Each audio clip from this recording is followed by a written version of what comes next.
Hello everyone, today we are going to learn basic NanoCAD tutorial how to add leader to text.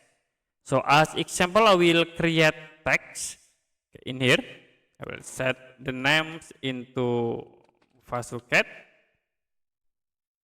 And now if you want to add leader into this text, you can type M leader, press enter, and I will click like from this point into this point.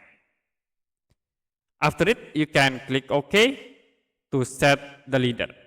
Now, you can change for the arrow size by clicking this leader and then go to Properties tab, move into arrow head, and you can change like size into 20.